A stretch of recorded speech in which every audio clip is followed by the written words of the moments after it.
Pronto, estamos aqui gravando. Então é isso, boa noite, bom dia, boa tarde para quem vai ver essa aula em outro momento. Então hoje a gente vai falar especificamente sobre a prova prática infantil, tá?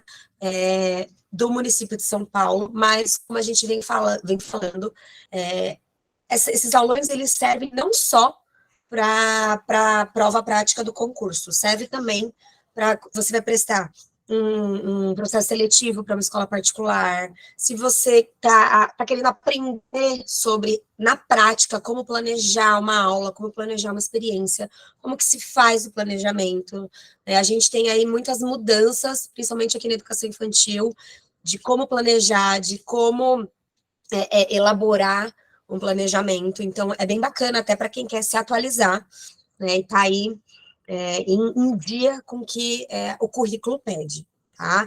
Então, eu já começo dizendo que para esse concurso é uma novidade essa prova prática, e assim, eu sei que muita gente não gostou, porque é mais uma etapa, é muito cansativo, eu sei, mas eu penso que agora quem entrar na prefeitura, quem né, conseguir passar no concurso, realmente é uma pessoa que está alinhada com os propósitos, com o currículo da prefeitura. E isso é muito legal, porque às vezes as pessoas entram na prefeitura achando que é assim, eu posso fazer o que eu quiser. E não é bem assim, né? A gente tem um currículo, a gente tem ali uma proposta bem embasada que precisa ser seguida, né? A gente tem liberdade de trabalhar, mas a gente precisa seguir um currículo. Então é legal porque a pessoa já começa a trabalhar sabendo onde ela está, né? E eu acho bacana porque, assim, muitas pessoas não têm esse contato com a prefeitura, né? Vem de escola particular ou é o primeiro, né? O primeiro emprego, o primeiro concurso, e aí fica pensando, nossa, mas como é que deve ser, né? Será que é uma coisa simples? E aí, assim, eu estou trazendo para vocês a questão prática mesmo de quem está na escola, de quem faz isso, né? Então, por isso que eu procurei elaborar uma aula que ela fosse, assim, completa, né, e que ela trouxesse algumas coisas bem práticas mesmo, né, para a questão dessa prova. Então, pelo que está escrito lá no edital, vai ser vão ser duas formas de avaliação. E eu vou fazer, o que eu vou fazer? Eu vou compartilhar com vocês aqui uma apresentação que eu fiz, tá? E aí a gente vai conversando sobre esses detalhes, tá? Então, eu vou colocar aqui, peraí.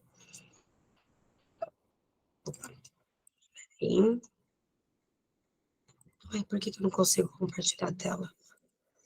Ai, meu Deus. Travou aqui minha tela. Acredito. Por que eu não consigo? Ixi. Vamos ver.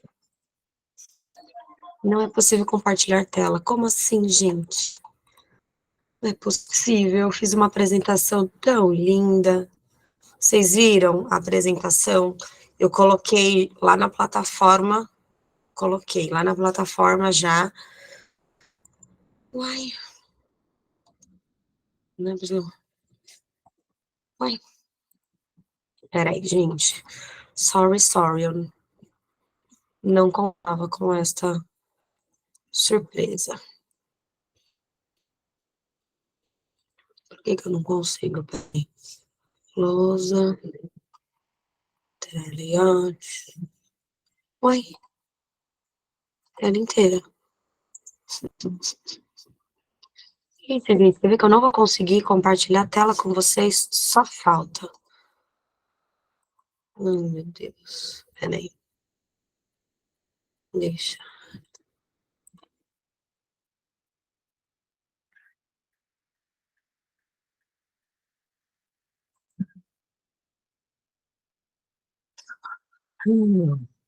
Ai, ai. Peraí. Lousa, transmissão. Lousa.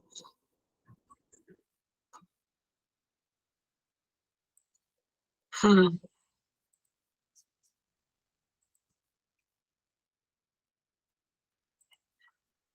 poxa vida, gente. Eu juro pra vocês que... Deixa eu ver aqui.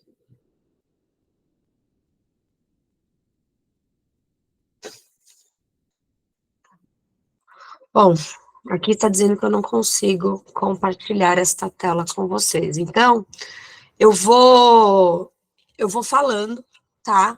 Essa apresentação vocês já têm lá na plataforma, tá? Ela já está lá.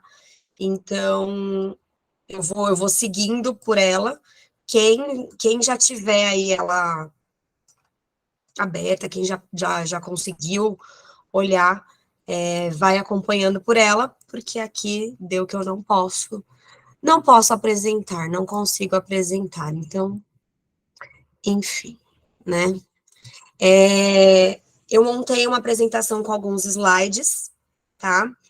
Passando por todas as os pontos, né? Então, o que eu queria falar para vocês? Essa é uma prova bem específica mesmo. Então, hoje a gente vai falar da educação infantil, tá? O que eles vão avaliar nessa prova? Eles vão avaliar o planejamento, né, da experiência. Então, como que você planejou e a prova prática, que é realmente você aplicando aquela proposta, tá? Então, pelo que está escrito no edital, vai ser um dia de você tem que enviar, você tem lá no anexo, também está lá na plataforma, um modelo de planejamento, e aí você vai ter que preencher, enviar, e aí no dia da prova, você vai ter um horário ali específico, você vai ter um tempo, que não é um tempo muito longo, para você fazer a sua aula ali, né? Contar ali como que vai ser a sua aula. Então, essas duas questões serão bem avaliadas. Então, o planejamento escrito e a prova prática. Então, precisa estar bem alinhado, né? Você precisa estar bem ciente daquilo que você vai fazer, né? E vai ser por sorteio, né? Então, na educação infantil são 5 pontos. Então, pode cair qualquer ponto. É bom estar preparado para todos os pontos, porque, né, não dá para saber. Então, eu abordei os 5 pontos aqui na apresentação, tá? Pelo que está no edital, a prova é dia 21 de maio, né? Me corrijam aí se eu estiver errada, mas acho que é 21 de maio. E vão ser 2 horários para os vídeos, das 8 à 1h30 e das 2 às 18h30. Então, fiquem atentos, parece que tem uma questão de chegar antes, não sei, parece que o portão vai fechar antes do horário, né? Então, fiquem atentos a isso, tá? E olhem, abram o planejamento, tá? Eu até vou começar por ele, para a gente falar um pouco sobre esse documento aí, de como que está organizado, e aí a gente vai para os pontos, tá bom? Então, o planejamento de experiência, já comecem a perceber, gente, uma coisa, eu até coloquei na apresentação, mas já vou falar de início, prestem muita atenção nas terminologias, tá? Utilizadas. Vocês repararam que para o ensino fundamental, eles colocaram um plano de aula, né? Para a educação infantil, é o plano de experiência. Olha como que muda, tá? Então, a gente não dá aula na educação infantil, né? A gente realiza propostas, a gente proporciona experiências, vivências, tá? Então, procurem já internalizar esses termos, tá? Para você ganhar, não que se você falar aula lá, você vai ser desclassificada, não, mas você já ganha aí uns pontinhos a mais, né, se você usar essas terminologias mais atuais ali que a gente está usando, né, então, se você abrir o anexo do planejamento, você já vai ver lá que está escrito planejamento de experiência, tá, então você vai planejar uma experiência com as crianças, tá, aí tem lá o cargo, o título do ponto, o candidato, CPF, a data, beleza, e aí embaixo, né, vem aí os aspectos a serem planejados. Nós não temos esse tipo de planejamento na prefeitura, ele não é assim dividido, né? Conversando com o pessoal da escola, a gente suspeita que isso vai chegar para a gente. A gente tem o SGP, que é o nosso sistema de gestão, né? Como a gente faz os nossos registros, ele não é dividido dessa forma. A gente acredita que talvez venha uma reformulação e que venha dessa maneira que está no anexo do planejamento, tá? Então, o que ele pede? Ele tem um primeiro espaço dizendo intencionalidade pedagógica, né? Então, qual é a sua intenção? É como se ele estivesse perguntando quais são os objetivos. Mas, quando a gente fala em objetivo, a gente traz muito essa questão de ter que alcançar algo, né, de ter que chegar em algum lugar. E não necessariamente essa é uma proposta na educação infantil, né? Às vezes a gente não tem um objetivo final, a gente está mais preocupado com o processo, com a vivência, com a exploração. Então, qual é a sua intencionalidade com aquela prática? Então, dependendo ali de cada ponto, o que, que você deseja, né? O que, que você pensa para aquela atividade? O que, que você gostaria de desenvolver com aquela atividade? Não, você quer proporcionar uma vivência qualificada de leitura para as crianças, você quer trazer ali propostas da vivência do mundo letrado para as crianças. Qual que é a sua intencionalidade com aquela atividade? É você aproximar as crianças da cultura escrita? É você aproximar as crianças da musicalidade, dos ritmos, né? Qual que é a sua intencionalidade? Tá? Então, ela vai um pouco além da questão dos objetivos, tá?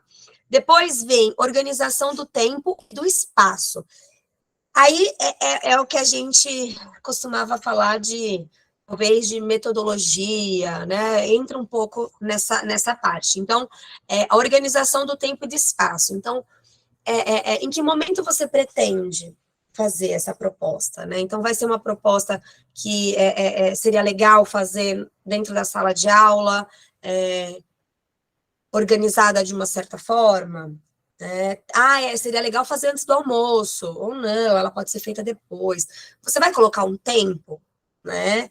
Mas esse tempo, ele vai respeitar ali os processos das crianças, ou vai ser uma coisa muito rápida que a criança logo vai ter que parar, né? Então, de que forma que você vai pensar esse tempo? Você vai deixar livre, você vai trabalhar com pequenos grupos, né? Ou a turma inteira vai fazer essa atividade, ou você vai trabalhar em pequenos grupos, e aí as crianças vão ter um pouco mais de tempo para explorar, enfim, né? Como que você vai organizar o espaço? Vai ser dentro da sala de referência?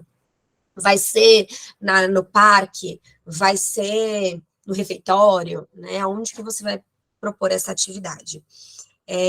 Materialidades. O que, que você vai utilizar como recurso? Tá? Materialidades vai um pouco além do material. Tá? Então, é você utilizar diferentes recursos para estimular diferentes linguagens. Tá? Então, quais são as materialidades, o que vai conversar com essa proposta, tá? Então, para essa proposta, eu vou fazer, sei lá, eu vou usar materiais de largo alcance, sei lá, na construção de um vulcão, sei lá, entendeu? Então, qual vai ser a materialidade que você vai utilizar? E, por fim, mas não menos importante, a avaliação e instrumentos de registro. Se vocês observarem, lá na descrição do edital, todos os pontos, ele explica o ponto e no final ele fala, apresentar pelo menos uma forma de registro, né, de documentação para aquele ponto. Então, como que você vai fazer a avaliação? Né? Aí é assim, uma coisa batata que já dá para inserir é a observação, né, a avaliação ela é feita a partir da observação. Então, a observação da criança naquela proposta, né, os registros feitos por foto, por vídeo, pela escrita, talvez você pode colocar o que a criança, a produção da criança, né? Minha cachorra tá aqui chorando, vocês estão ouvindo, gente? Mas, enfim, são esses pontos que a gente tem que observar. Então, deu para, né, vocês entenderem mais ou menos como que a gente vai montar esse plano de experiência? Agora, olha aqui, gente. Vem pra olha lá. Vejam, gente, se eu posso com isso. Agora vamos para os pontos específicos, tá? Deixa eu só pedir para meu filho abrir a porta aqui para a Zaya sair. Bom, vamos lá. Vamos para o primeiro ponto de experiência. Não consigo compartilhar, gente, que saco. Bom, vamos lá. Ponto 1, experiência de leitura literária na educação infantil. Eu achei um pouco redundante a escrita, mas depois eu fiquei pensando, né, e eu acho que eu entendi um pouco do que eles quiseram dizer nessa questão de leitura literária. A leitura é um processo que pode acontecer de diversos de diversas formas, em diversos momentos. E talvez o literária é a partir dos diferentes gêneros que a gente pode utilizar, tá? Então, lá no edital ele fala para se atentar aos gêneros, né? E aí, o que eu trouxe para vocês? A primeira coisa importante, que, assim, que é essencial nesse primeiro ponto, é a gente pensar na seleção dos títulos que a gente vai fazer para as crianças, para a proposta, tá? Então, eu trouxe na apresentação algumas ideias, tá? De títulos que a gente vem trabalhando, né? E que eles falam de assuntos diferentes, né? Então, acho legal a gente diferenciar, sair ali do senso comum. Então, eu vou ler a Chapeuzinho Vermelho, eu vou ler, né? Então, sair um pouco dessa coisa que a gente já está, né, cansado de ler. E aí eu trouxe alguns títulos para vocês. Então, por exemplo, a gente tem o Grande Rabanete, não sei se vocês conhecem, mas é aquela história de acumulação. Vocês conhecem? História de acumulação. Então, aquele conto que ele vai aumentando. Né? Então, era o vovô que queria tirar o rabanete da horta, ele não conseguiu, aí ele chama a vovó chama não sei quem, não sei quem, não sei quem, não sei quem, não sei quem, né? Vai chamando, a história vai se repetindo, né? Aí vai mudando quem é chamado, e no final, né? O final da história é um ratinho, ele é o último, e aí ele puxa e sai, aí ele acha que ele é o mais forte de todos. Então, é bacana porque você trabalha essa questão, né? Da acumulação, né? Para as crianças lembrarem quem foi o primeiro, quem foi o segundo, né? E tem essa questão da moral da história, a questão, né, de você observar por que o ratinho achou que ele era o mais forte. Então, é um tipo de história, existem outras, né, a Casa Sonolenta, que tem esse mesmo gênero, e que pode ser trabalhado dessa forma.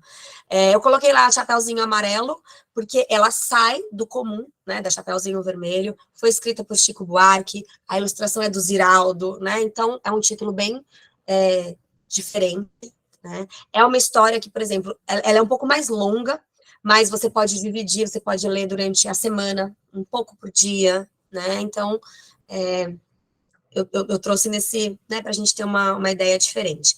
Tem lá o Eu Sou Assim e Vou Te Mostrar, que fala bastante de identidade, é uma coisa muito importante na educação infantil, trabalhar a identidade. Tem o Pote Vazio, ele é um livro, assim, maravilhoso, que ele traz essa ideia de você dizer a verdade, de você ser sincero com as suas atitudes, né? Então, as crianças que estão passando por essa transformação de serem egoístas, egocêntricas, para compartilhar com os outros, de quererem ser os melhores, né? Então, a gente trabalhar essa questão da humildade, da perseverança, tá? Tem a do Emicida, né, e Foi Assim que a Escuridão e Eu Ficamos Amigas, que traz essa questão da questão racial, escrita, né, por alguém bem contemporâneo, né, é uma história bem bacana, com ilustrações bacanas, então é uma outra opção. Tem a história A Fome de Lobo, muito legal. Ela tem uma estética, isso é uma coisa muito importante também de você pensar na estética, fugir daqueles livros padrões, sabe? Com um desenho padrão de computador. Por exemplo, A Fome de Lobo, ele é assim, ele é lindo, eu acho que ele é todo feito em aquarela, então, assim, a ilustração é maravilhosa, a história é muito legal. Também é uma história que vai se repetindo, né? Que ele tá com fome, aí aparece ele fala que vai comer. Aí o bichinho fala, ai, mas eu sou tão magrinho, você não vai matar sua fome, por que você não vai até não sei quem? Então, ele vai chegando até que chega no final da história, e aí, assim, ele se surpreende, né? Ele não precisa ser um lobo mau. Então, é bem bacana. Tem o Monstro das Cores, que é um livro aí até meio que tradicional, que a gente fala sobre sentimentos, é muito bacana para trabalhar na educação infantil. Eu, por exemplo, estou usando esse livro para um projeto dos sentimentos, e é muito legal. As crianças, elas super se envolvem, porque da experiência literária a gente pode desenvolver vários projetos, então é bem bacana.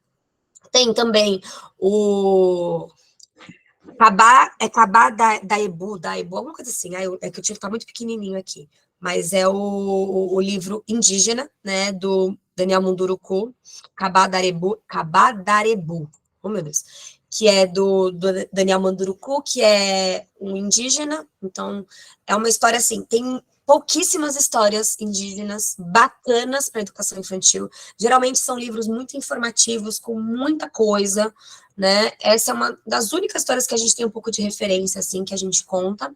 Tem o Black Power de Taió, que é muito bacana. Então, traz essa questão da valorização, né, da beleza negra, preta, de você valorizar. Então, conta a história, não sei se vocês conhecem, da Taió, que ela tem um cabelo Black Power, e aí conta tudo que ela pode fazer com aquele cabelo, os enfeites, né? Então, que ela pode carregar o mundo, né? Porque ela é uma menina, assim, que ela pode se enfeitar, que ela pode isso, então ela traz essa questão dessa autovalorização, né? E aí eu coloquei também a Árvore Generosa, que também traz uma questão bem legal, porque o livro, ele é em preto e branco, então já sai daquela coisa toda colorida, tal.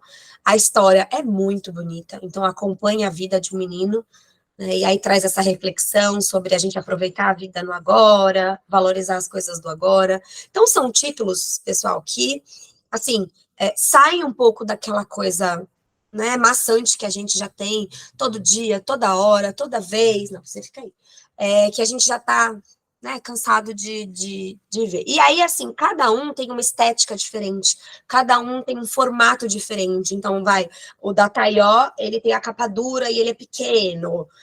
O Grande Rabanete, o livro é um pouco maior, né? Então, a gente tem aí várias possibilidades, né? E aí, falando em possibilidades, não, Zazá, você fica lá, filha, você fica lá. Falando em possibilidades, a gente entra nessa questão de gêneros e possibilidades. Lá no edital, ele pede, filha, não, você fica aqui, não, fica aí, sempre. Lá no edital, ele fala da questão dos gêneros e o que a gente pode fazer com esses gêneros na sala de aula. Então, no outro slide, eu coloquei gêneros e possibilidades. Então, a gente tem lá diversos gêneros textuais, entre eles os poemas, fábulas, contos e lendas. Existem outros, mas na educação infantil, a gente trabalha com esses. Você pode mostrar texto jornalístico, você pode trazer uma coisa da internet. Existe uma infinidade, tá, gente, de possibilidades. Vocês não precisam se limitar a esses. Mas esses são os que a gente mais traz. Então, a questão do poema, a gente tem bastante livros em formato de poema. As fábulas, que sempre falam de animais, tem uma moral. Os contos, as lendas, né? E lembrando, a gente não vai falar da lenda da mula sem cabeça só lá no dia do folclore, tá? A gente não planejem uma experiência assim, para comemorar o dia do folclore, vou ler a história. Não temos datas comemorativas, tá? Então, isso aí é para ser lido ali. Eu vou ler a história indígena em abril. Eu vou ler a Black Power de Taió lá em novembro. Não façam isso, tá? Nós não trabalhamos com datas comemorativas, então a gente vai ler dentro da nossa rotina, dentro do nosso planejamento geral, tá? E aí, quais são as possibilidades ali? Então, a gente tem tanto a contação de história, né, que a contação de história, ela é o ato de você contar a história a partir das suas ideias, né? Ela é diferente da leitura de história. Quando a gente lê uma história, a gente pega o livro e a gente vai lendo. A gente lê o livro, a gente pode usar entonação, tá? Mas a gente está lendo, a gente não está saindo daquele texto que está dizendo ali. Quando a gente conta uma história, às vezes a gente pode pegar um livro, mas a gente vai contando, a gente não segue o que está escrito ali, a gente vai contando. Ou não, ou eu vou usar objetos e vou contar uma história, né? Então, a gente pode fazer uma contação, que é diferente de leitura. A gente também pode fazer um reconto de história. Então, você já leu, né? Vamos supor lá que você está trabalhando identidade. Então, você leu a história Eu Sou Assim e vou te mostrar. E aí, sei lá, na semana seguinte, você pode pedir para as crianças recontarem essa história. Então, você fala, fulano, você pode recontar a história para mim? O que você lembra? Aí ele vai pegar o livro, ele vai contando o que ele lembra, né? Então, é uma experiência de leitura para a criança. E tem também a escrita coletiva. Então, vamos, a gente, a partir do que a gente lê, ou a partir do projeto, a gente organizar um livro, vamos escrever um livro? Então, vocês vão me trazer a história e eu sou a escriba do que vocês me trouxerem. Né? Então, são infinitas possibilidades ali de leitura. O próprio manuseio de livros, né, é uma possibilidade, que foi o que eu coloquei aqui. Então, a gente pode trabalhar com projetos de leitura. Então, eu vou dar o exemplo da minha escola. A gente tem um projeto que chama Lê uma História para Mim, que toda sexta-feira as crianças escolhem um livro, então a gente faz uma seleção de livros, e aí eles ficam armazenados num local específico, e aqueles livros as crianças não têm acesso ali, durante a semana, digamos assim. Na sexta-feira elas escolhem, então você dispõe ali, então tem dia que eu faço, é igual uma loja, tem dia que eu coloco no chão, tem dia que eu coloco na mesa, aí as crianças escolhem o livro, levam para casa, leem com as famílias, e aí na segunda-feira elas trazem de volta e trazem a experiência. Então, elas podem, você pode selecionar uma criança e ela conta a história que ela levou, ela conta como que foi, quem leu com ela, e ela indica ou não para as crianças, né? Então, você pode fazer esse projeto. Você pode fazer outros projetos de leitura, né? Esse é um exemplo. Você pode fazer a leitura coletiva. Então, tem algumas histórias que você pode ter vários livros, e aí todas as crianças têm o livro, e aí você tem um livro também, e aí você vai lendo e vai pedindo que as crianças acompanhem, né, a leitura, você vai ali orientando e vai pedindo que as crianças acompanhem a leitura. O manuseio de livros é uma forma também, né, porque a criança ela vai ter ali aquele contato, não só com a cultura escrita, mas principalmente com o livro, então ela vai pegar o livro na mão, ela vai virar a página, né, ela vai aprender como cuidar daquele livro, ela vai aprender a como organizar, onde que ela guarda, né? Então, como que ela se porta quando ela pega um livro, né? Então, ela pode pegar um livro e sair para brincar de pega-pega? Não. Ela pode pegar um livro e brincar de bumerangue com ele? Não. Né? Então, ela pode deitar, ela pode sentar na mesa, no chão, no colchonete, em qualquer lugar, desde que ela cuide daquele livro. Então, o manuseio de livros, ele pode ser uma coisa tão boba, mas ele trabalha coisas infinitas. A gente pode organizar um contexto de leitura, então, se a gente trabalha com pequenos grupos, se a gente trabalha com contextos de investigação, a gente pode organizar na sua sala um contexto fixo de leitura. Então, você coloca uma prateleira, e aí você vai selecionando os livros, você vai mudando, sei lá, a cada mês, a cada semestre, e aí as crianças podem escolher ir para aquele espaço e fazer a leitura, uma contar para a outra, né? Enfim, eu tenho crianças que adoram, por exemplo, elas vão e aí elas brincam de livraria. Então, elas vendem os livros, elas brincam de professora, elas leem a história para os colegas, né? Então, você criar um ambiente na sua sala que tenha, né, já os livros, é uma estratégia bem bacana. E, além disso, tem a questão da disposição de livros nos diversos contextos. Então, você não precisa ter só um contexto de leitura. Dentro dos mais diversos contextos da sala, na educação infantil a gente trabalha bastante com contextos de investigação, então você pode ter, por exemplo, você tem, as mesinhas de trabalho, você tem um espaço de descanso, você tem um espaço de construção, né, você tem um espaço de artes, e você pode, dentro desses espaços, você pode colocar livros. Então, vamos supor, tá, eu vou dar um exemplo. Na minha sala tem um espaço de composição, então as crianças fazem muitas mandalas. Se eu tiver um livro de mandala, eu posso colocar lá, entendeu? Porque daí as crianças, elas também, elas podem olhar aquele livro, fazer pesquisas. Então, vamos supor, eu estou igual hoje, vou dar o exemplo de hoje. Eu estou fazendo nessa semana um contexto de desenho de observação de árvores. E aí eu peguei 2 livros que falam sobre árvores, cada um de um jeito diferente, a linguagem do livro, e aí eu coloquei na mesa, né, no espaço, e aí as crianças vão observando, vendo, e elas fazem o desenho de observação a partir do que elas observaram. Então, também é uma forma de você ter o livro ali, né, nos espaços. E aí, assim, gente, eu coloquei essas opções, mas existem infinitas, tá? Essas são assim, as que mais vieram quando eu estava planejando, sabe? Então, são as atividades mais práticas, assim, e que acontecem, né? E aí, eu coloquei aqui, 2 formas de documentação e registro. O diário de bordo, e as produções das crianças. Então, por exemplo, vamos supor que a gente faça o projeto de leitura e quando a criança leva para casa um caderno, vamos supor, de desenho, para ela registrar com a família, por foto, por desenho, por escrita da família, como que foi a leitura. E aí ela te traz. É uma produção dela, então é uma forma de você registrar aquele projeto. Você também vai registrar no seu diário de bordo. Então, você vai colocar, essa semana preparei um contexto de leitura com livros assim, assim, assado. Né? Então, é uma forma de você registrar como que você preparou aquela atividade, tá? Então, eu coloquei 2 opções, mas assim, gente, em todos os pontos, todos os tipos de registro são válidos. Você pode tirar foto, você pode gravar a criança no espaço, enfim, existem infinitas. Mas o diário de bordo, ele é o básico, é onde você vai anotar todas as suas observações, tá bom? Aí vamos para o ponto 2, experiências com a cultura escrita na educação infantil. Então, vamos lá. Nós não alfabetizamos, não usem termos pré-alfabetizar, preparo para a alfabetização, não utilizem esses termos, tá? O que a gente faz? A gente insere a criança no mundo letrado, tá? Foi o primeiro tópico que eu coloquei. Então, nós inserimos a criança numa cultura escrita. Por quê? Porque a criança nasce nesse mundo. Ela não nasce num mundo que não tem nada escrito, que as pessoas não se comunicam. A criança já nasce nesse local. Então, ela precisa, sim, né, ser integrada nesse espaço.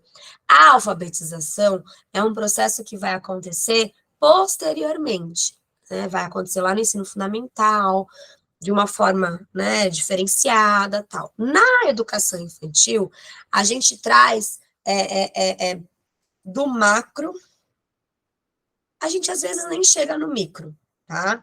Então, assim, a gente traz palavras, então, lá no tópico anterior, você fazer uma escrita coletiva, você vai estar trabalhando também a linguagem escrita com as crianças, tá? Então, inserir essa criança nesse mundo letrado.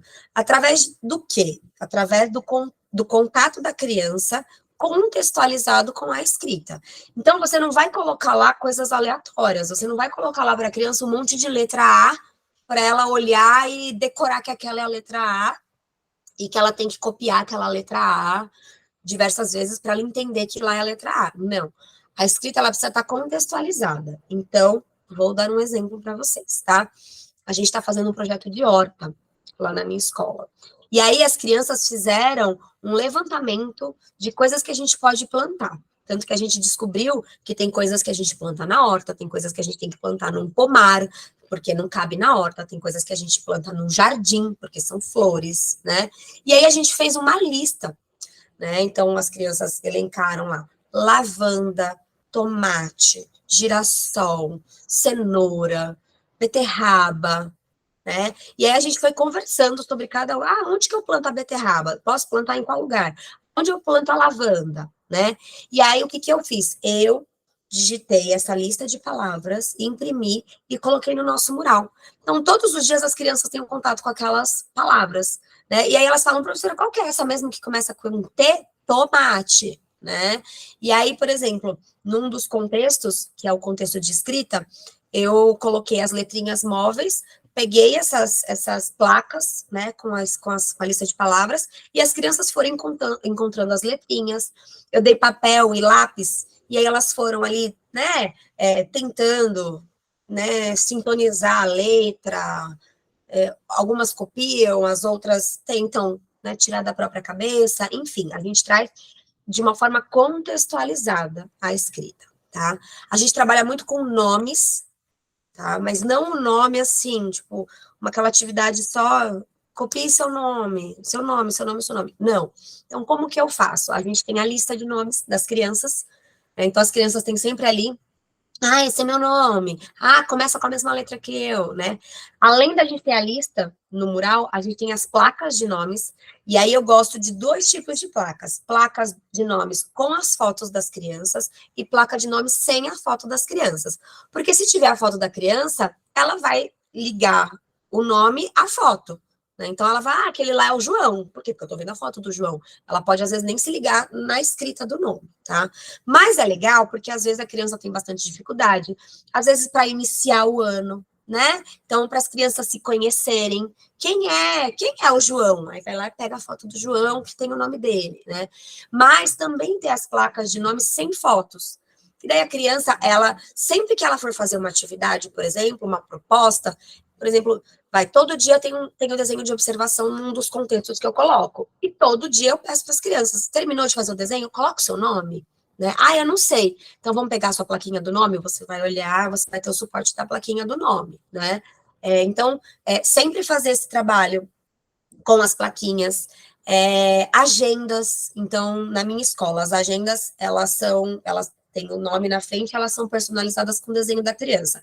As crianças começam pelo desenho, então sabendo, né, o desenho de quem é quem, e aí depois a gente vai trabalhando o nome. Então, a agenda do colega, né, a gente vai misturando as agendas, pede para eles procurarem, a gente pede para eles procurarem a agenda de outro colega. Então, hoje você vai pegar a agenda do seu amigo para guardar na mochila, né? Então, trabalhar dessa forma bem contextualizada o nome, tá? Então, vamos trabalhar o tomate lá da horta. Quem que começa com essa letra? Vamos explorar? Vamos pegar a placa ali do tomate, vamos ver como é que escreve, vamos escrever em cima da plaquinha com o nosso dedo, vamos usar o chão, vamos usar o giz no chão, vamos pegar, sei lá, o giz de cera grosso e vamos escrever, vamos colocar um papel assim na parede inteira, sabe? Vamos colocar um rolo assim na parede e a gente vai escrevendo lá, né? Então, usar esses diferentes suportes, não só o papel sulfite, o lápis, tá? Mas também oferecer o papel sulfite e o lápis para a criança também ter contato com esse tipo de material, tá? Outras coisas são as placas da escola. Então, toda escola tem uma placa, sei lá, saída, do extintor, né? Sempre tem alguns informativos na escola. Então, utilizar essas placas também, né? Então, tá vendo aquela placa verde ali, tá escrito saída, ali tá escrito emergência, né? Então, as crianças já vão sintonizando. Eu gosto muito de trabalhar com as crianças os nomes das coisas.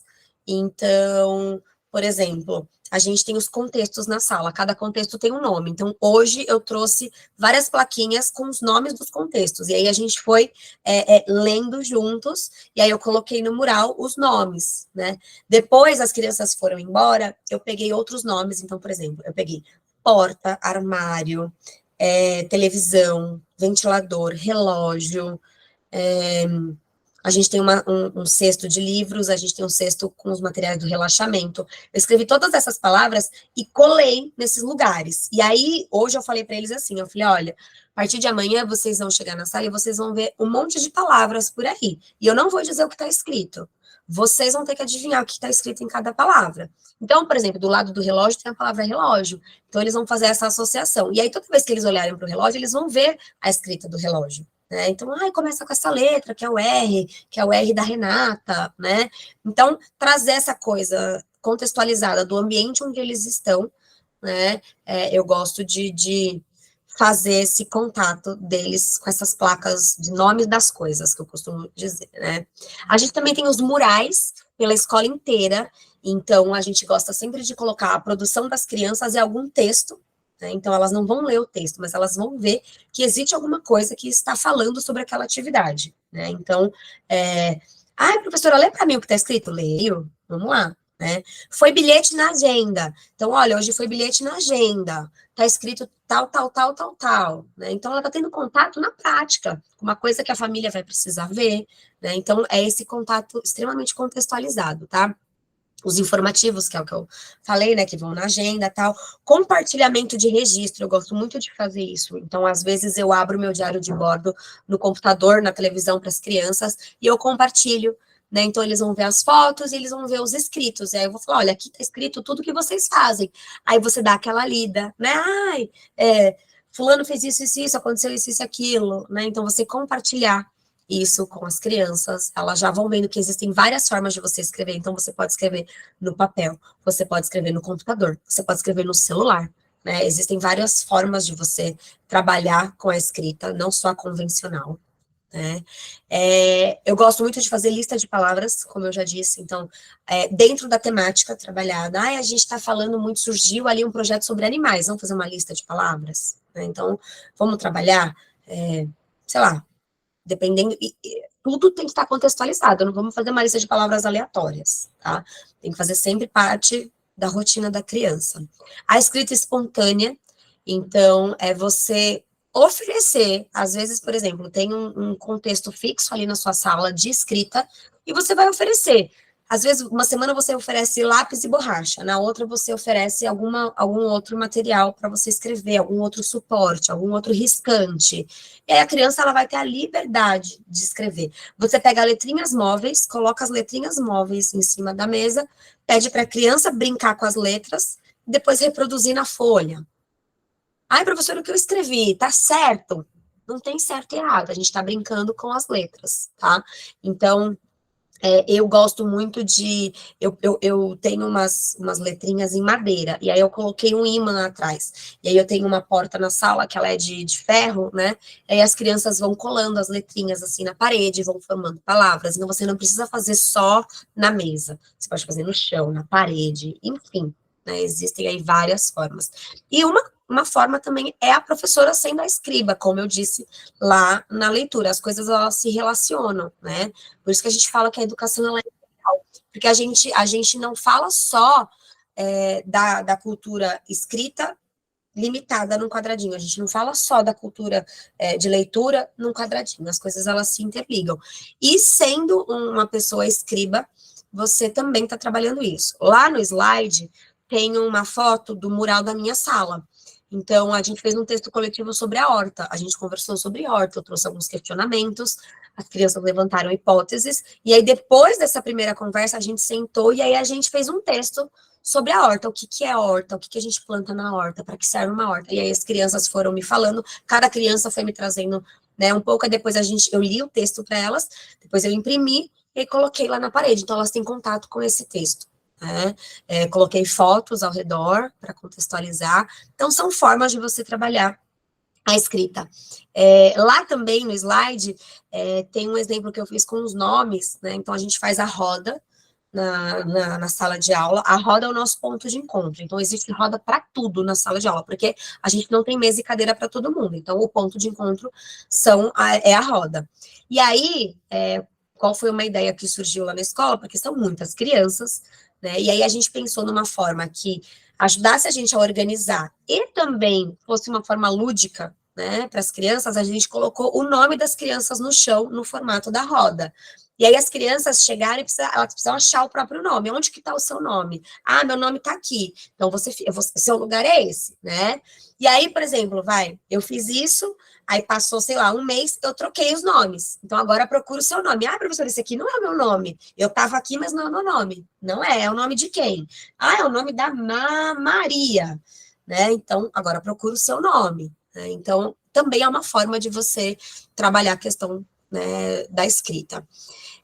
Aí eu trouxe como instrumento de registro o diário de bordo, né? Então, acho que combina muito com escrever o diário de bordo, para mim é um dos mais, né? Mas, como eu disse, vários outros podem ser abordados também. Bom, aí a gente vai para o ponto 3, experiências com a linguagem musical na educação infantil. A música, gente, ela permeia a nossa rotina, tá? Na educação infantil, a música, eu até uma vez eu escutei e é verdade. Se você não canta, se você é uma professora que não canta, você vai começar a cantar. Não interessa se você canta bem, se você canta mal, se você sabe, não sabe, mas você vai começar a cantar. Uma hora ou outra, você vai estar cantarolando alguma música. E as músicas permeiam a nossa rotina, tá? Então, ela é tanto uma questão cultural, então você de trabalhar a música, a musicalidade, quanto uma ferramenta de trabalho a música. Por quê? Vou dar um exemplo prático. A minha turma são 30 crianças, né? E a minha sala de aula, ela é muito grande. Ah, é maravilhoso. Mas assim, uma sala muito grande também dá muito trabalho. Por quê? Porque as crianças acham que estão dentro de um estádio de futebol. Então, é uma gritaria, é um corre-corre. E aí, assim, eu posso plantar bananeira que ninguém presta atenção em mim quando eu chamo pra roda. O que que eu faço? Eu coloco uma música. Gente, é batata, é muito engraçado. As pessoas que passam na minha sala e pegam essa cena, todas comentam. Então, tem duas músicas, por exemplo, na minha turma, que fazem muito sentido para a turma, que eu dou play na música, bum, todo mundo vem para a roda. E eles fazem a roda bonitinho. Então, a música, ela também serve como ferramenta, como uma estratégia, né, de aula. Então, ela serve para você chamar ali a atenção da criança, para você trazer a criança para a proposta. E ela também, né, ela é um ponto importante do currículo. Então, trabalhar a música faz parte do currículo. Então, eu disse lá que as músicas permeiam a nossa rotina, e é isso. Uma coisa muito importante é a gente selecionar. Assim como a gente precisa selecionar, muito bem selecionado, os títulos que a gente vai trabalhar na leitura, na música também. Então, não me venham com galinha pintadinha, com que mais? Sei lá. Sabe essas musiquinhas já passadas, assim, né? Às vezes a música pode até ser uma música tradicional, mas existem grupos diferentes cantando e tocando. Existe uma melodia diferenciada, então vou dar um exemplo para vocês. Tem a música da Borboletinha. A Borboletinha tá na cozinha. Quer música mais tradicional que essa? Mas tem um grupo ali que canta de uma forma bem dançante. As crianças amam, amam, né? Então, é uma forma diferente de você trabalhar uma música que é tradicional. Então, selecionar com qualidade. Eu tenho uma playlist de músicas que eu vou aprendendo, de músicas que a gente vai ali compartilhando e eu vou colocando. Então, assim, muitas músicas de roda, cantigas de roda, né? Então, a gente tem, por exemplo, Lídia Ortélio. É uma referência, se vocês quiserem até anotar, é a Lídia Ortélio, ela é uma estudiosa, acho que da música, se não me engano, tá? É Lídia com Y, o primeiro, né, no Li. Lídia Ortélio, com H, tá? Ela é uma estudiosa da música, e aí ela traz algumas músicas tradicionais, com uma melodia, assim, bem bacana. Então, tem várias músicas, ela tem aí uma gama bem grande.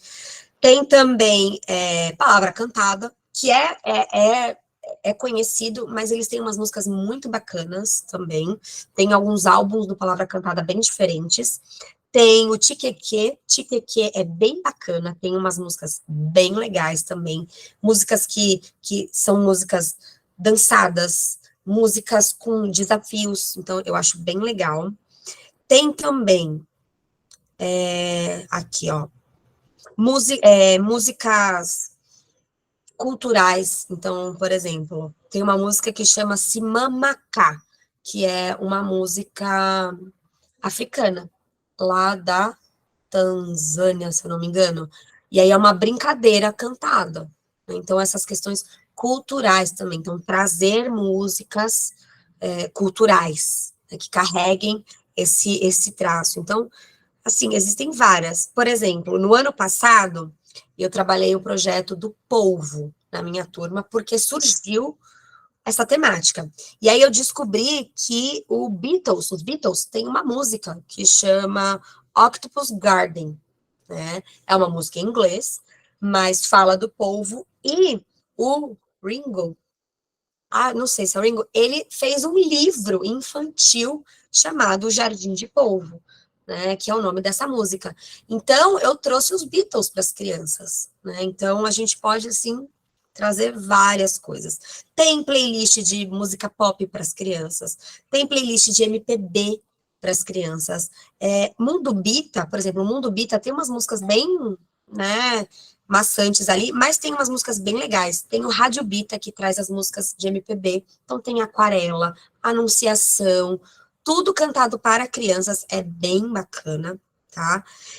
Então, assim, ter esse cuidado na seleção das músicas, tá?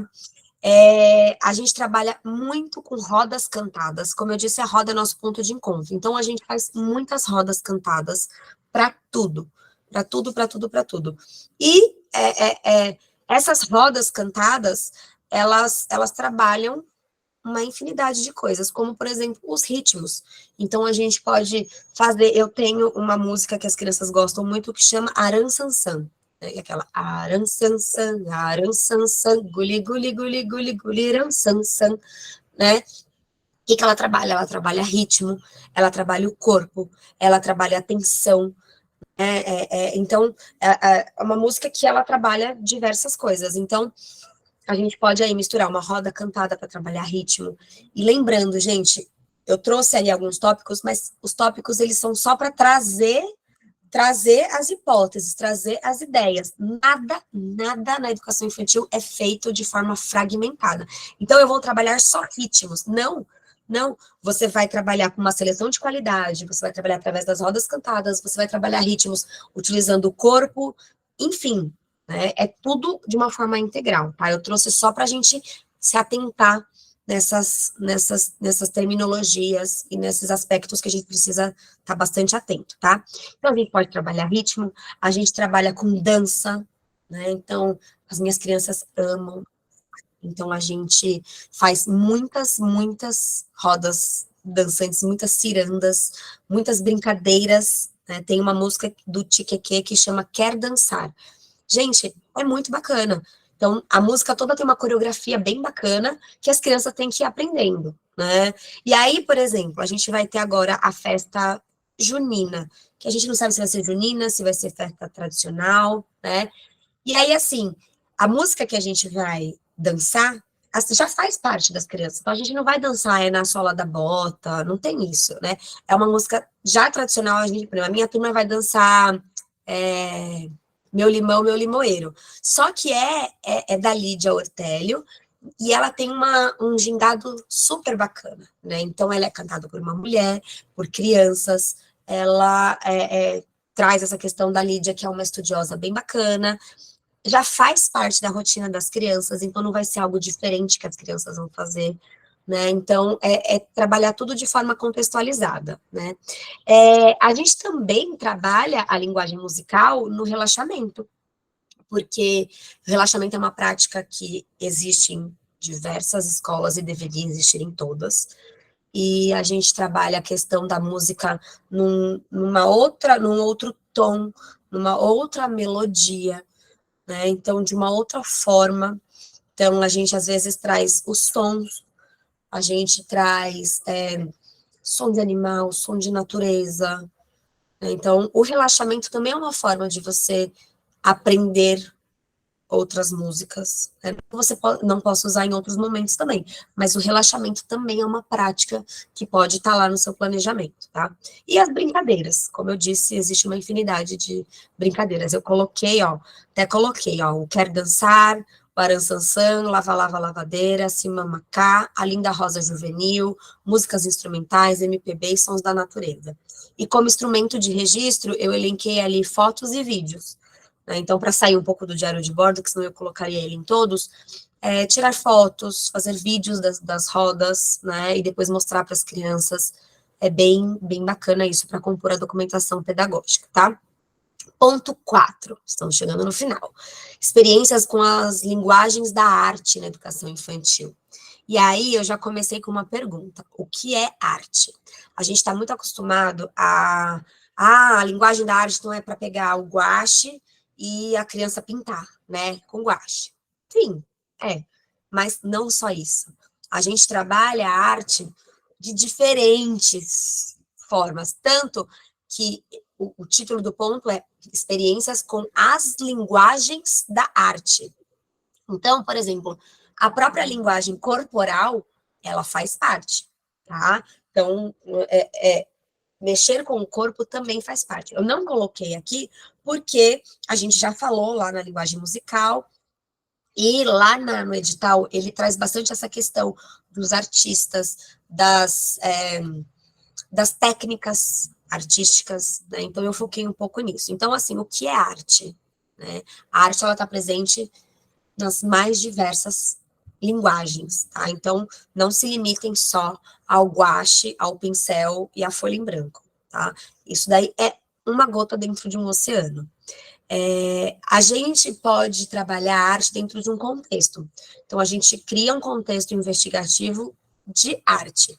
Então, lá a gente vai proporcionar para as crianças as mais diversas experiências. Então, ela vai trabalhar com tinta, com argila, com aquarela, com cola, enfim, com terra, com tinta natural, com, né, as mais diversas formas. Ela vai usar o pincel, o rolinho, ela vai usar o dedo, ela vai usar a mão, ela vai usar um galho de árvore, ela vai usar uma folha, ela vai usar esponja, né? Então, a gente tem aí diversas formas, né?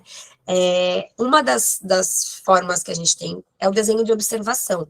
Desenho de observação é uma forma de você trabalhar a arte. Por quê? Porque a criança vai estar observando algo, seja num livro, seja, né, concretamente ali. Então, eu quero que ela faça o desenho de observação do vaso ali, do vaso de flor. Então, ela vai estar olhando aquele objeto e aí ela vai trabalhar a questão da cor, do instrumento que ela vai usar para fazer, né, o registro, a produção.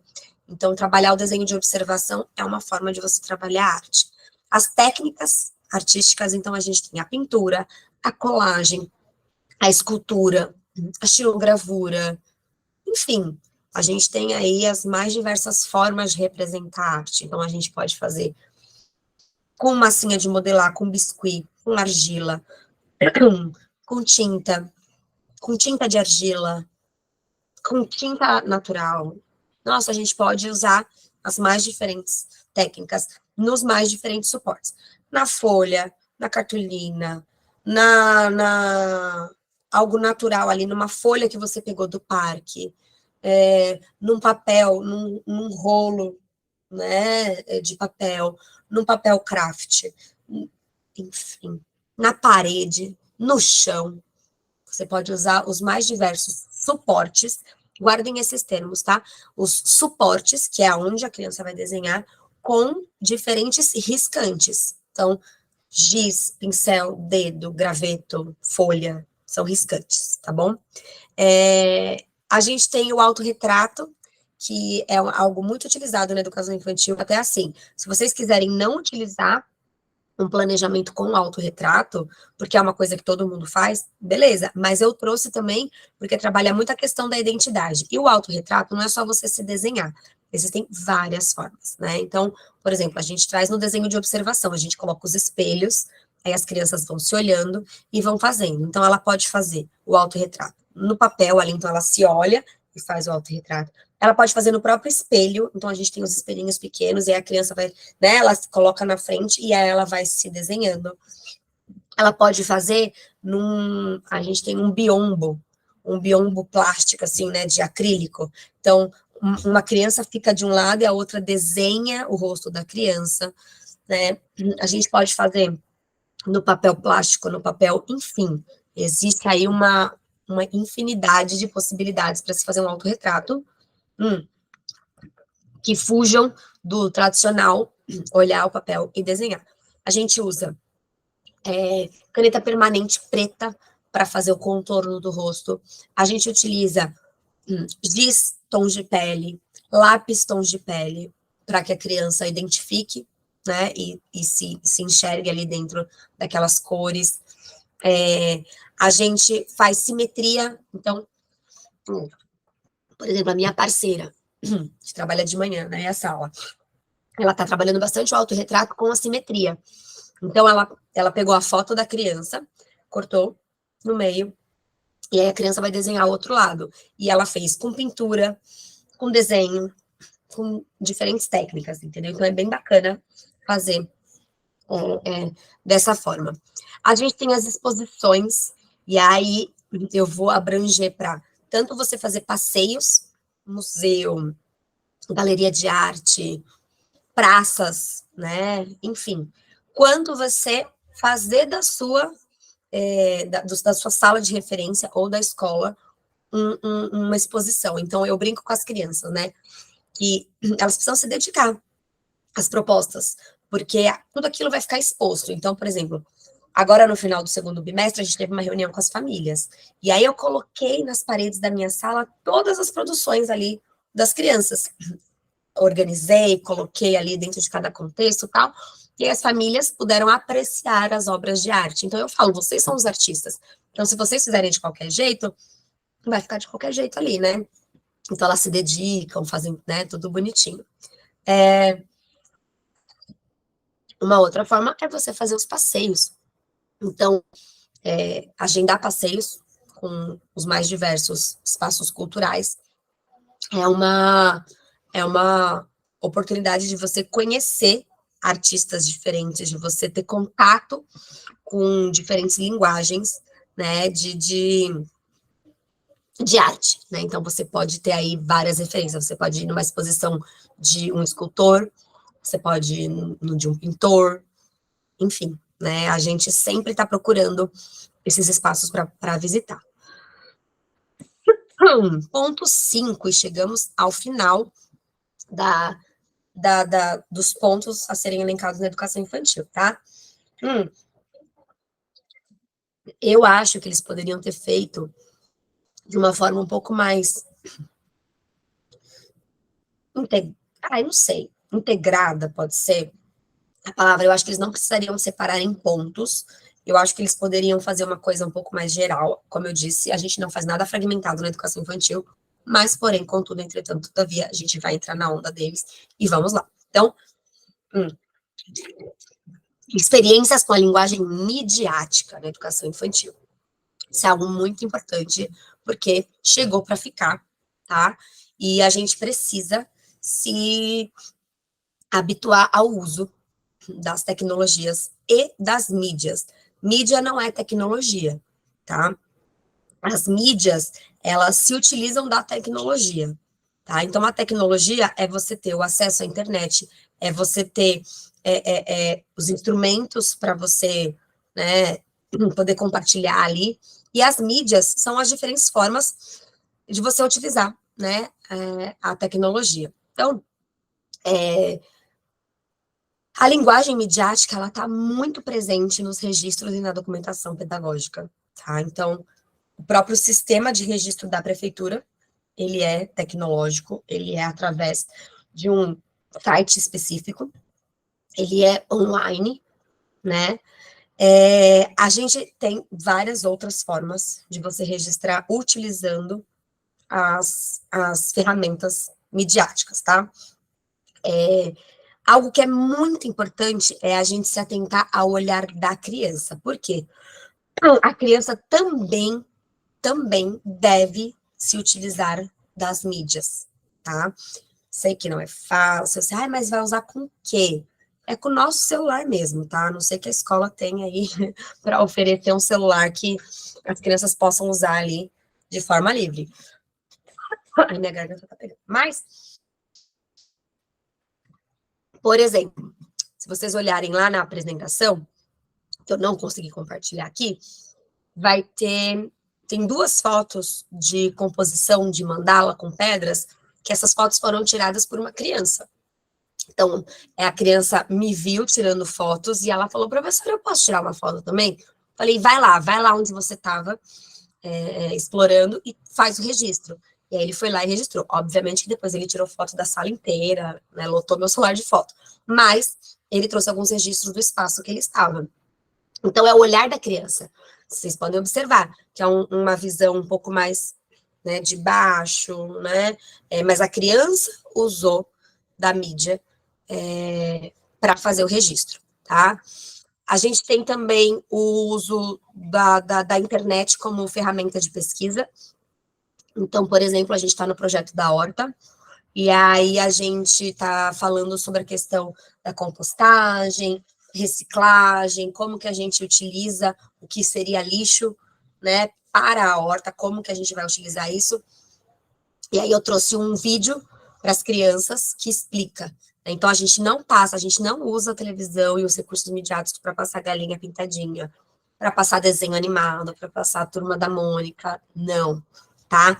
A gente utiliza para ferramenta de pesquisa. Então, por exemplo, a gente lê um poema sobre o hibisco, e as crianças falam, mas eu não sei como é o hibisco. Tinha, né, uma pintura ali do hibisco no livro, mas eles ficaram mais curiosos. Peguei, abri o computador, coloquei na televisão para eles. Então, é uma forma de você usar a internet, tá? Então, de uma forma bem consciente. Nada de joguinho, nada disso, nada daquilo. E por falar em joguinho, na prefeitura agora temos os tablets. Cada escola recebeu vários tablets. Então, na minha sala são 5 tablets, né? E eu confesso para vocês, assim, que a gente tem usado super pouco. Agora que a gente vai começar a usar, porque eles passaram por uma atualização, e agora a gente consegue baixar alguns recursos, porque antes, gente do céu, dava vergonha de falar que tinha tablet na escola. Mas agora a gente pode montar um espaço e colocar os tablets ali para as crianças. Tem aplicativo de estímulo ali para a criança, tem a questão da foto, que a criança pode fazer foto, né? Então, tem a questão da pesquisa, a criança pode fazer uma pesquisa. Então, enfim, dá para a gente usar o tablet dessa forma. Eu tenho crianças que não se comunicam verbalmente, né? Eu tenho uma criança com TEA e eu tenho uma criança com uma síndrome, e a gente usa os tablets como uma ferramenta de comunicação alternativa também. Então, isso é usar recursos midiáticos, né? E aí eu coloquei lá na apresentação também 3 prints de como usar também ferramentas, né, midiáticas aí para o professor, mas que também a criança pode fazer parte. Então, tem um print lá do Google Docs, que é por onde eu faço o meu diário de bordo, é por onde eu faço texto coletivo, é por onde eu faço os registros, onde eu faço lista de palavras. Tem também um print do Google Apresentações, que é por onde eu monto minhas apresentações, aonde eu faço o portfólio, que as crianças também participam dessa confecção. E tem do Canva. O Canva, ele também é uma ferramenta bem bacana, que as crianças me ajudam muito a criar os portfólios através dele. E aí eu coloquei... Desculpa, gente. Perdão, mas eu tô trabalhando desde as 8 da manhã, falando direto. Respirem aí também. Eu sei que vocês estão cansadas, né? Então, dê uma respirada aí. Respira fundo, toma uma água e vamos. Ó, eu coloquei como ferramenta de registro o portfólio, porque a gente pode montar os portfólios para fazer o acompanhamento ali do projeto, do semestre, do ano, da criança, enfim. E também as fotos e vídeos, que é recurso mais midiático, né, do que esses, né? Então, eu sintetizei um pouco dessa linguagem midiática de forma prática, como realmente a gente trabalha essa questão midiática na educação infantil, tá? Então é aquilo. Não coloquem de jeito nenhum que vocês vão usar o computador para passar desenho, tá? Sempre contextualizado, sempre a partir de um projeto, sempre a partir de uma pesquisa, sempre de forma contextualizada, tá? Pensem bastante nisso. E aí, eu coloquei um último slide de dicas, tá? Para vocês se atentarem a algumas coisas. Então, a primeira dica é estudar o documento norteador da prefeitura, que é o currículo da cidade, tá? Tem já disponível na plataforma, ou vocês podem acessar pelo site da prefeitura. Colocou no Google o currículo da cidade, educação infantil, já aparece o PDF para baixar, tá? Estudem esse documento. Além dele ser um documento lindo, tá? Não estou aqui dizendo se acontece na prática ou não, tá? Mas o documento é lindo. Ele é fácil de ler. Ele traz realmente as concepções, tá? Da educação infantil. Se vocês tiverem tempo de dar uma lida, vocês vão ver tudo isso que eu falei ali, né? E atentem-se, gente, para os termos e conceitos, como eu disse lá no começo. Eu trouxe aqui um quadro bem simples, tá? Com alguns termos, mas existem outros, mas esses são os mais, assim, usuais, tá? Então, se atentem tanto na hora de escrever o planejamento, quanto na hora de gravar a aula, algumas palavras. Então, por exemplo, não falem aluno. Ah, eu vou pedir para o aluno pegar não sei o quê. Não, você vai pedir para a criança, tá? Também não é estudante, tá, gente? É a criança. É a criança, tá? Ela vai fazer isso, ela vai fazer aquilo. Não usem o termo sala de aula. Usem sala de referência. Por quê? Porque as experiências na educação infantil, elas acontecem em toda a escola. Elas não acontecem só na sala. tá? Então, as propostas podem acontecer nos mais diversos espaços. A gente diz que a escola da infância é o ambiente completo, tá? Então, usem sala de referência. Por quê? Porque a sala de referência é a sala que a criança sabe que é a sala dela. Então, a minha sala de referência é essa, tá? E aí a gente organiza a sala de referência de maneira para que a criança tenha a possibilidade de explorar as diversas linguagens, tá? Plano de aula, né? Eu falei lá no comecinho. Então, se vocês observarem, no ensino fundamental, ele fala plano de aula, né? Educação infantil é plano de experiência, tá? A criança está experimentando, vivenciando. Atividade, evitem, tá? Atividade não é uma palavra proibida, mas assim, evitem, troquem por proposta. Você pode até colocar atividade também, mas se no contexto couber a palavra proposta, experiência, vivência, é melhor, tá? Como eu disse, né? Aula, né? Atividade, aula, tá mais ali parecido. Troca por experiência, por vivência, tá? É mais chance de vocês ganharem um pontinho a mais, tá? Semanário. Ah, eu planejei lá no meu semanário. Não, troca isso. Ah, eu coloquei lá no meu diário de bordo, tá? Diário de bordo é uma ferramenta de registro diária, redundante, né? Na vida do professor de educação infantil. Então, não digam que vocês planejaram no semanário. O semanário traz aquela concepção de coisa fragmentada, dividida, separada. Não. O diário de bordo, ele traz essa questão de você olhar de uma forma integral, de você trazer observações, de você trazer diversas formas de escrever, tá? E, assim, são algumas palavras, assim, mas são as que mais aparecem, tá? Vocês podem até ver no currículo. Então, se atentem a elas. Não estou dizendo que se você usar, nossa, vai ser desclassificado. Não. Mas, entre você escreveu ali que na sua sala de aula você vai fazer a brincadeira X. E o seu concorrente escreveu que na sala de referência ele vai fazer a proposta tal. Com certeza, né? Ele já ganhou muito mais pontos, o seu concorrente já está um pouco mais adiante, tá? Então, é pensar nisso, tá? Pelo que foi falado no edital, então vai ter o sorteio, e aí você, né, vai ter que se virar. Mas, como eu disse, todas as coisas se integram. E eu não sei, penso aqui comigo, que se você der esse toque, né, você não precisa, por exemplo, numa proposta, você trazer várias linguagens, você também pode ganhar um ponto, porque eles vão ver que, olha só, né, foi sorteada a linguagem da escrita, mas olha, essa pessoa usar também recursos midiáticos, a questão da leitura, né? Ela soube integrar, mas você vai destacar, você vai deixar bem claro que a proposta ela está focada para a escrita, mas que você soube utilizar de outros recursos que envolvem outras linguagens para que a criança explorasse tal experiência, entendeu? Então, é aquilo, né? É bom você estudar tudo, todos esses 5 pontos, porque eles podem ser usados de uma maneira integrada dentro do seu planejamento, tá?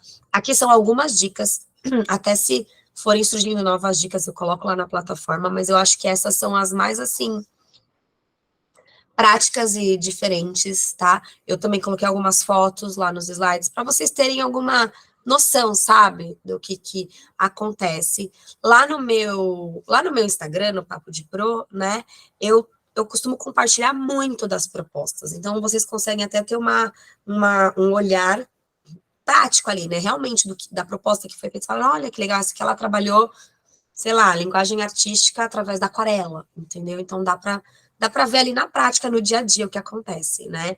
E é isso, gente, eu quis trazer para vocês algo bem prático mesmo, do meu dia a dia, de quem está no chão da escola infantil, da Prefeitura de São Paulo, mas, como eu disse, esse conteúdo também serve se você vai prestar um processo seletivo para uma escola particular, se você está na faculdade e quer entender né, mais sobre a prática ali da sala de aula. Lembra das aulas de didática do magistério? Agora a gente pode ter essas aulas práticas sobre os planos de experiência, né? Então, ele está focado para o concurso, mas serve para uma infinidade de outras coisas, tá? E é isso, pessoal. Se vocês tiverem, eu acho que assim, eu consegui abordar os 5 tópicos, tá? Os 5 pontos. A Dani vai fazer a aula do fundamental, né? Com vocês, que também tem esse mesmo formato, só que daí ela vai trazer o currículo do fundamental, tá? E é isso, assim, eu desejo para quem for prestar a prova muita sorte, tá? Saibam que vocês têm nosso suporte para que vocês precisarem. Se vocês tiverem alguma dúvida, se vocês tiverem qualquer coisa, mandem para a gente, tá? Que a gente vai ali procurar, tá? Responder vocês, tá bom? Se vocês tiverem alguma dúvida, se vocês quiserem colocar alguma coisa, se vocês acham que eu esqueci de falar alguma coisa, que também. Eu procurei não enrolar muito, gente, porque eu sei que a gente está cansado, a gente quer uma coisa mais prática mesmo, tá? Então, eu procurei realmente trazer de uma forma bem prática para vocês, tá? O que a gente faz. Então, se vocês não tiverem mais dúvida, é isso, tá? Muito obrigada por participarem aqui. Se perdeu alguma parte, chegou depois, teve que sair, vai estar disponível, tá? E a gente vai se falando, tá? O concurso, a prova tá logo aí, e se preparem, mas tenham calma também, que tudo vai dar certo, tá bom? Estão liberadas, podem finalizar aí a quarta-feira de vocês, tá bom? Um beijo e até mais. Tchau, tchau, gente.